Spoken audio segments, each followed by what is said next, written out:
শুরুতেই সংবাদ শিরোনাম। ব্রাহ্মণবাড়িয়ায় বিশ্ব ফিজিওথেরাপি দিবস পালিত। ব্রাহ্মণবাড়িয়া নিউজ, সংবাদে সারাক্ষণ। বিশ্ব ফিজিওথেরাপি দিবস উপলক্ষে ব্রাহ্মণবাড়িয়ার সরাইল উপজেলার আশা ও রোয়াল সমন্বিত স্বাস্থ্য কেন্দ্রে দিনব্যাপী ফিজিওথেরাপি সেবা ক্যাম্প অনুষ্ঠিত হয়েছে। ফিজিওথেরাপি ক্যাম্পে শতাধিক নারী ও পুরুষ রোগীকে সেবা প্রদান করা হয় এবং তাদের মাঝে ফিজিওথেরাপি বিভিন্ন ইকুইপমেন্ট বিতরণ করা হয়। এছাড়া ফিজিওথেরাপি বিষয়ে সচেতনতামূলক সভা অনুষ্ঠিত হয়েছে। এতে সভাপতিত্ব করেন আশা ও রোয়াল সমন্বিত স্বাস্থ্য কেন্দ্রের medical officer doctor Mohammad Abdul Kuddus.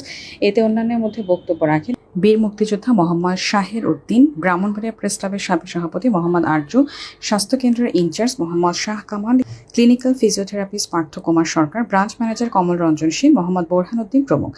সভায় সেবা গ্রহণকারী এলাকার সুশীল সমাজের নেতৃবৃন্দ ও গণ্যমান্য ব্যক্তিবর্গ উপস্থিত ছিলেন।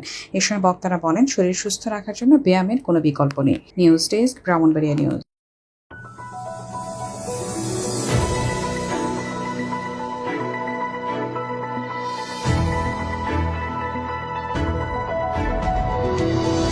ব্রাহ্মণবাড়িয়া নিউজ, সংবাদে সারাক্ষণ।